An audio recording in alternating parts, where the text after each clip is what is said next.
ওই ফিলিস্তিনের গাজার ভেতরে ইসরায়েল আর আমেরিকা যৌথভাবে হাজারো মুসলমানদেরকে হত্যা করেছে, লাখো লাখো মুসলমানদের ঘর বাড়ি জ্বালিয়ে দিয়েছে, ছোট ছোট বাচ্চাদেরকে শহীদ করেছে, সন্তানের সামনে বাবা আমাকে হত্যা করেছে, মসজিদগুলো ভেঙে দিয়েছে।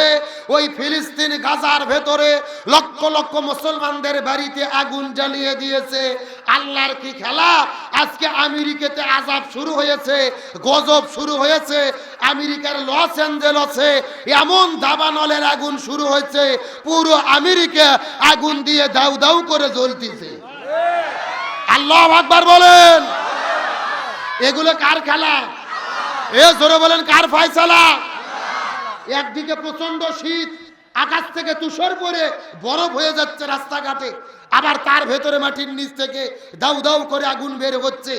আকাশ থেকে প্লেন দিয়ে হেলিকপ্টার দিয়ে পানি ফেলাইয়া আগুন বন্ধ হচ্ছে না।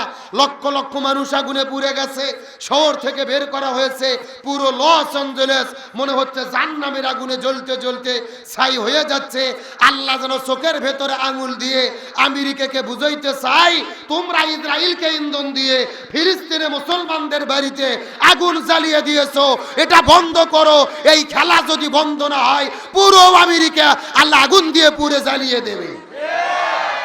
প্রত্যেকটা ঘটনার মধ্যে শিক্ষা আছে না নাই?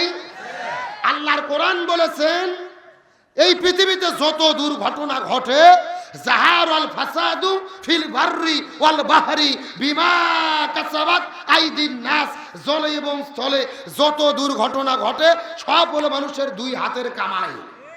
তাহলে আমেরিকাতে যেটা ঘটছে সেটা হলো ওদের দুই হাতের কামাই। ইসরায়েলকে ইন্ধন দিয়েছে, অস্ত্র দিয়েছে, রকেট দিয়েছে যে গাজার মুসলমানদের মারিয়া শেষ করে দাও। ইসরায়েল আর আমেরিকা মিলে মুসলমানদের শেষ করেছে। মুসলমানেরা চোখের পানি ফেলে কেঁদেছে। গতকালকে একটা ভিডিও দেখলাম, তাদের বাড়িঘর সব জ্বালিয়ে দিয়েছে গাজাতে, উপর থেকে তুষার পড়তিছে। মুসলমান একটা মা, একটা বোন, তার 4-5টা সন্তান, ল্যাপ নেই, খেতা নেই, ঘুমানোর মতো জায়গা নেই, ছোট্ট একটা ঝুপড়ি ঘরের ভেতরে একটা কাপড় দিয়ে তার সন্তানদেরকে হেফাজত করার চেষ্টা করতেছে। আমার মনে বলে এই গাজার উপরে অমানবিক অত্যাচার নির্যাতনের ফলাফল রূপ আল্লাহ তাআলা আমেরিকাতে খেলা দেখাচ্ছে। আমেরিকাকে বলবো তোমরা ভালো হও, যদি ভালো না হও আল্লাহ ছাড় দেয় কিন্তু ছেড়ে দিবে না। আল্লাহ বলছে নিন্না বাদশা রব্বিকাল শাদীদ, আল্লাহ ধরে না কিন্তু একবার ধরলে। ওই যে ভারত আমাদের বিরুদ্ধে লেগেছে, 3 দিন আগে চাঁপাইনবাবগঞ্জ জেলার ভেতরে আমাদের দেশের সীমানার মধ্যে ঢুকে তার কাটার ব্যারিকেড দেওয়া শুরু করেছে। আর চাঁপাইনবাবগঞ্জ জেলার তৌহিদি জনতা হাতের মধ্যে লাঠি নিয়ে, দা নিয়ে, বটি নিয়ে এমন ধাওয়া দিয়েছে, ওরা পালিয়ে যেতে বাধ্য হয়েছে। এ আল্লাহু আকবার কোন? ওদের হাতে হলো অস্ত্র বন্দুক, আর ইমানদার মুসলমানদের হাতে হলো তিতুমিরের বাঁশের কেল্লার বাংলা লাঠি। আমাদের কাছে অস্ত্র থাকতে না পারে, কিন্তু আমাদের কাছে ইমানের শক্তি আছে। ভারত আমাদের বিরুদ্ধে ষড়যন্ত্র করেছে, কিন্তু সেলুট দেই বাংলাদেশের বর্তমানে তত্ত্বাবধায়ক সরকারের যিনি প্রধান ডক্টর মোহাম্মদ ইউনূসকে। তিনি হলেন ঠান্ডা মাথার পাকা খেলোয়াড়। এই মাল কথা কয় কম, কিন্তু কামে হলো পাকা। যখন বাংলাদেশের পতাকায় আগুন দিয়েছে, আমার দেশের দূতাবাসে হামলা করেছে, ডক্টর ইউনূসের নেতৃত্বে তার ডাকে সাড়া দিয়ে বাংলাদেশের সব রাজনৈতিক দল, বিএনপি, জামাত ইসলাম, চরমনাই, হেফাজত এক মঞ্চে দাঁড়িয়ে জাতীয় ঐক্য গঠন করেছে। নরেন্দ্র মোদী দেখার পরে 6 গিলাস পানি খাইছে। বিএনপি বলছে আমরা আমাদের স্বার্থে কাজ করব, জামাত বলছে জামাতের স্বার্থে কাজ করবে, চরমনাই বলছে চরমনের স্বার্থে কাজ করবে, কিন্তু সবাই ঘোষণা করেছে এই দেশের জন্য আমাদের কোনো দলাদলি নেই, আমরা সবাই এক দল। সুতরাং আজকের প্রোগ্রাম থেকে পরিষ্কার করে বলি, বগুড়ার তৌহিদি জনতা, এই বাংলার জমিনে 18 কোটি জনগণ রাজপথে নেমেছিল, স্বৈরাচার পালাতে বাধ্য হয়েছিল। আবার যদি ভারত আমাদের বিরুদ্ধে ষড়যন্ত্র করে আমার দেশের সীমানা দখল করে নিতে চাই, বাংলাদেশের 18 কোটি জনগণ হাতে হাত রেখে মাথায় কাপনের কাপড় বেঁধে রাজপথে নামবো, প্রয়োজনে জীবন দেওয়ার জন্য প্রস্তুত থাকবো। তারপরে আমার দেশের স্বাধীনতা, সার্বভৌমত্ব 1 ইঞ্চি মাটি নিয়ে ওই ভারতের দাদাবাবুদেরকে আমরা সিনিমিনি খেলতে দেব না, দেব না, দেব না। কারা কারা রাজি? দুটো হাত আল্লাহকে তুলে দেখায়। দেন একজন তাকবীর দেন দেখি।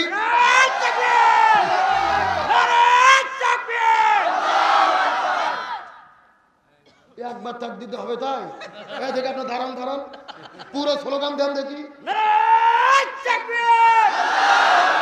আল কোরআনের আলো, আল হাদিসের আলো, দিল্লি না বাংলাদেশ। আল্লাহ কবুল করুক, বলেন আমিন। এ ভাই একা এক কাপ চা দেন আর আমাকে এক কাপ গরম পানি দেন। আমরা দুইজন যতক্ষণ ঠিক আছি অস্ত ততক্ষণ চলবে। আমরা পরিষ্কার করে বলি, আমরা 24শে বাংলাদেশ নতুন করে স্বাধীন করেছি। ওই ভারতের কোনো তাবেদারি আর বাংলার জমিনে চলতে দেওয়া হবে না। বরং যারাই ভারতের দালালি করবে আমরা ওই দলকেই বয়কট করব। ভারত বলছে হাসিনা পালিয়ে যাওয়ার পরে আমরা হিন্দুদের বাড়িতে হামলা করেছি, মন্দিরে হামলা করেছি। সত্য করে বলুন তো, এই হাসিনা পালিয়ে যাওয়ার পরে আপনারা এই বগুড়া ধুনুটে আপনারা কোনো হিন্দুদের বাড়িতে হামলা করেছেন? কোন মন্দিরে হামলা করেছেন? বরং আমরা দেখেছি জামাত ইসলামের ভাইরা, বিএনপির ভাইরা ওদের মন্দিরে মন্দিরে ঘুরে ঘুরে তাদের দুর্গকে নিরাপত্তা দিয়েছে। আমরা ওদের দুর্গকে নিরাপত্তা দেই, আর ওরা ভারতে আমাদের বাবরি মসজিদ ভেঙে দিয়ে ওই জায়গার ভেতরে তারা রাম মন্দির তৈরি করে। কথা কর না কে? তারা মুসলমানদেরকে জবে করে হত্যা করে। আমরা পরিষ্কার করে বলি, নরেন্দ্র মোদীকে তোমরা নিজের সরকারি তেল দাও, বাংলাদেশকে নিয়ে তোমাদের মাথা ঘামাতে হবে না। বাংলাদেশের হিন্দুরা জামাই আদরে বসবাস করতেছে, তোমরা ভারতের মুসলমানদের নিরাপত্তা দাও। কেন ভাই চাই গরম পানি চা দেন বারবার? না না, আমি আসার পরে বলছি আমি গরম পানি খাবো, আপনি চা দিচ্ছেন কেন? না, এত বেশি বুঝলে তো হবে না। আমি আপনাদের টাকা খরচ করবো না তো, আমি শুধু গরম পানি খাবো। আমার দিকে লক্ষ্য করেন, ভূমিকার কথা শেষ, এখন আলোচনা শুরু। রাজি আছেন তো ইনশাআল্লাহ? আসেন, আজকের আলোচনার মূল বিষয়, আমরা বাংলাদেশে শান্তি চাই কি চাই না? আরো জোরে বলেন। আজকের আলোচনার সাবজেক্ট হলো বর্তমানে বাংলাদেশের শান্তি প্রতিষ্ঠায় আমাদের করণীয় কি জানার দরকার আছে না নাই? জীবনে বাঘের কিচ্ছা, হরিণের কিচ্ছা বহু শুনেছেন, ওগুলো বাদ দেন। এখন বাংলাদেশের শান্তি প্রতিষ্ঠা করতে গেলে আমাদের কি করতে হবে, এটাই হলো জানা সবচাইতে বেশি জরুরি। আমার দিকে লক্ষ্য করেন, 1947 সালে ভারত, বাংলাদেশ, পাকিস্তান আমরা ব্রিটিশদের কাছ থেকে স্বাধীনতা অর্জন করেছিলাম। উদ্দেশ্য কি? আমরা শান্তি পেতে চাই। দুর্ভাগ্যজনক ব্যাপার হলো আমরা শান্তি পেলাম না। 1971 সালে আবারও দেশ স্বাধীন হলো, শান্তি পাওয়ার জন্য আমরা শান্তি পেলাম না। যার ফলশ্রুতিতে 2024 সালে আবারও বিপ্লব করলাম শান্তি পাওয়ার জন্য। আমরা কি শান্তি পাচ্ছি? তাহলে শান্তি পাওয়ার জন্য কি করা দরকার আমাদের জানার দরকার আছে না নাই? আমার প্রিয় বন্ধুগণ, মুসলমান ভাইরা গভীর মনোযোগ। এই জমিনের ভেতরে আমার নবীজি শান্তি কায়েম করার জন্য 70 বছর বয়সের ভেতরে এই জমিনের মধ্যে আমার নবীজি একটা দল গঠন করেছিল, যে দলের নাম হলো হিলফুল ফুজুল। কি নাম বললাম? এ বগুড়া ধুনুটের মুসলমান গভীর মনোযোগ। এই যে আজকে যুবকেরা যে সংগঠনের নামে মাহফিল করেছে, এই সংগঠন কিন্তু সর্বপ্রথম 17 বছর বয়সের ভেতরে আমার নবীজি শান্তি কায়েম করার জন্য গঠন করেছিল।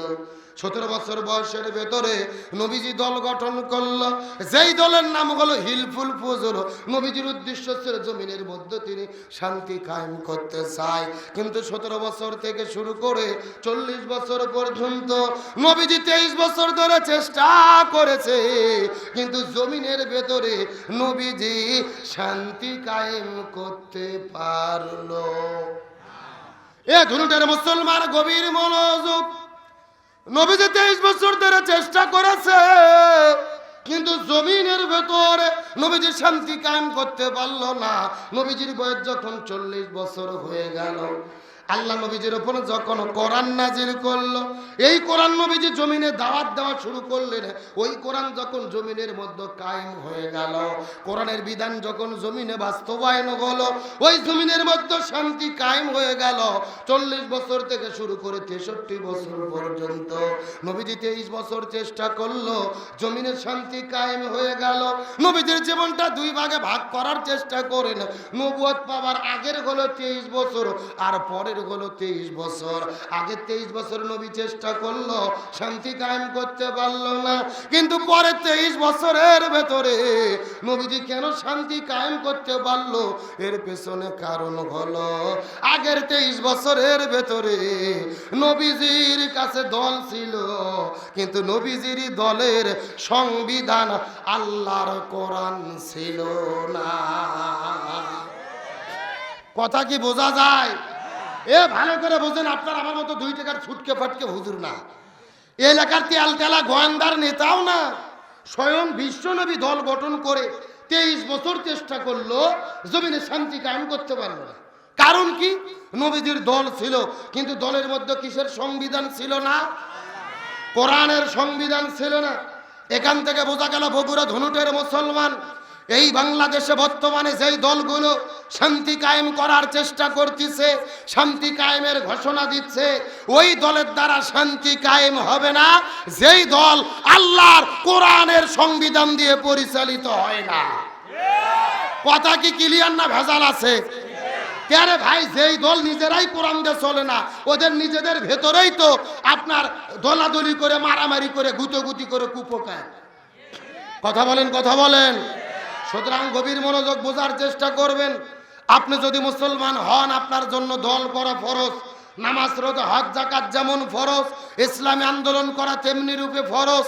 আল্লাহর কোরআন বলেছেন, ওয়াতাসিমু বিহাবলিল্লাহি জামিয়াও ওয়ালা তাফাররাকু, তোমরা যদি মুসলমান হও, এই জমিন ইসলামী আন্দোলন করো, আল্লাহ রশিকে ঐক্যবদ্ধভাবে ধরো। আল্লাহর কোরআন বলেছেন, ওয়ালতাকুম মিনকুম উম্মাতুন ইয়াদউনা ইলাল খায়র ইয়ামুরুনা বিল মারুফ ওয়া ইয়ানহাউনা আনিল মুনকার।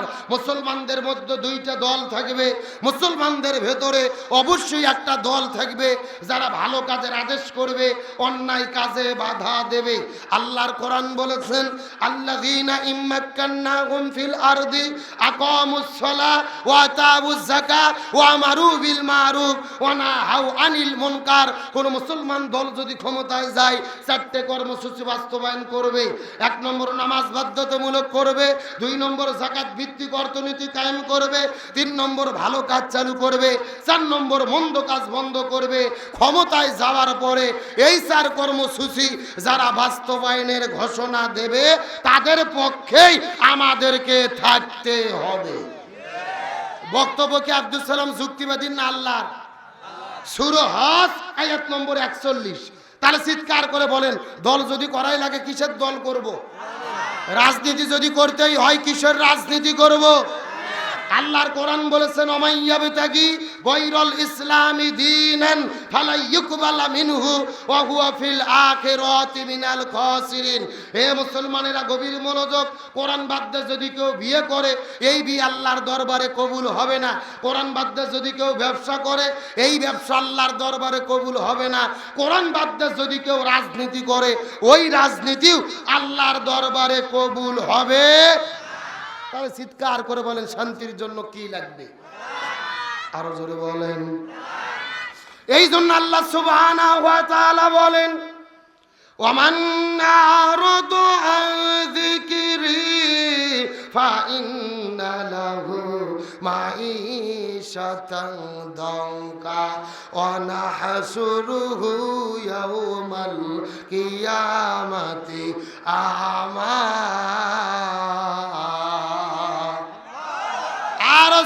আল্লাহু আকবার।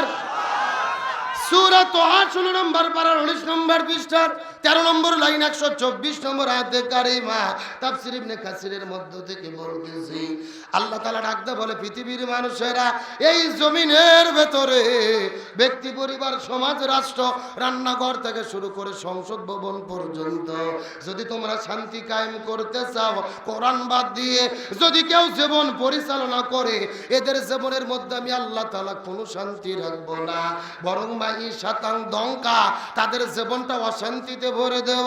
আর কিয়ামতের ময়দানে যারা কোরআন মেনে চলবে না, হাসরের ময়দানে আমি আল্লাহ তাদের 2 চোখগুলোকে অন্ধ করে হাসরের ময়দানে ওঠাবো। নাউজুবিল্লাহ বলেন। যারা কোরআন মেনে চলবে না, তাদের জীবনে অশান্তি দিবে কে? আর হাসরের ময়দানে তাদের দুই চোখকে কানা করে হাসরে কে উঠাবে? সুতরাং শান্তি যদি পেতে চাই কিসের দরকার? এই জন্য আল্লাহর কোরআন বলছেন ফামান তাবিয়া হুদাইয়া ফালা খাউফুন আলাইহিম ওয়ালা হুম ইয়াহজানুন। লক্ষ্য করুন, এই যে আপনি লিখে দিয়েছেন আব্দুল সালাম যুক্তিবাদী, আমি যুক্তি দিয়ে কিছু কথা আপনাদেরকে বুঝাই। মনে করেন বাংলাদেশের ঢাকা শহরে বিশাল বড় একটা পানির ট্যাঙ্কি আছে। যেরকম কিসের ট্যাঙ্কি? ওই ট্যাঙ্কির মধ্যে থেকে পাইপ দিয়ে দিয়ে বাংলাদেশের 64টা জেলায় পানি সাপ্লাই দেওয়া হয়। কিন্তু এই ট্যাঙ্কির ভেতরে একটা মরা বিড়াল মরিয়ে পচে গন্ধ উঠে আছে। একটা পাইপ আস্তে আস্তে আস্তে আপনাদের বগুড়া ধুনুটেও এসেছে। এখন বলেন তো পাইপ দিয়ে যে পানি বের হচ্ছে ওই পানি ভালো না গন্ধ? একটু জোরে বলেন। এখন গন্ধনা পানি বের হওয়ার পরে বগুড়া জেলাতে যত হুজুর আছে, ইমাম, মসজিদ, খতিব, মুফতি, মুহাদ্দিস সব আলেমদেরকে ডেকে বলা হয়েছে, এই হুজুরের গোষ্ঠীরা এই যে গন্ধনা পানি বের হচ্ছে তোমরা ফু দিয়ে দিয়ে পরিষ্কার করো। কথা কি বোঝা যায়? আচ্ছা বলেন তো পরিষ্কার হবে? আপনাদের বগুড়া জেলার হুজুর তো দূরের কথা, কাবা শরীফের ইমামও যদি এসে পানি ফু দেয় পানি পরিষ্কার হবে? আচ্ছা বলেন তো পানি পরিষ্কার করতে গেলে কি পরিষ্কার করা লাগবে? ওই ট্যাঙ্কি পরিষ্কার করা লাগবে। এটা কি বুঝেছেন? এইবার আসল ওয়াজ শোনেন, আসল ওয়াজ। এই বাংলাদেশেও শান্তি প্রতিষ্ঠার একটা ট্যাঙ্কি আছে যার নাম হলো সংসদ ভবন। আরো জোরে বলেন। আর সংসদের ভেতর থেকে বাবার আইন, দাদার আইন, চাচার আইন, খালার আইন, ফুপুর আইন, কার্ল মার্ক্সের আইন, লেনিনের আইন, পুতিনের আইন, সক্রেটিসের আইন, প্লেটোর আইন, ধর্মনিরপেক্ষতাবাদ, জাতীয়তাবাদ, সোশ্যালিজম, ক্যাপিটালিজম, ভারতের আইন, ব্রিটিশের আইন, মানব রচিত তন্ত্র মন্ত্রকে জুতো এবং ঝাঁটাপিটা করে যতদিন পর্যন্ত এই কোরআন দিয়ে বাংলাদেশ পরিচালিত না হবে ততদিন পর্যন্ত এই জমিনের ভেতরে শান্তি আসতে পারে না, পারে না, পারে না। সুতরাং বাংলাদেশের শান্তি কায়েমের জন্য এই কোরআন দিয়ে বাংলাদেশ চলুক, এটাকে আপনারা চান? কারা কারা চান? দুটি হাত আল্লাহকে তুলে দেখান।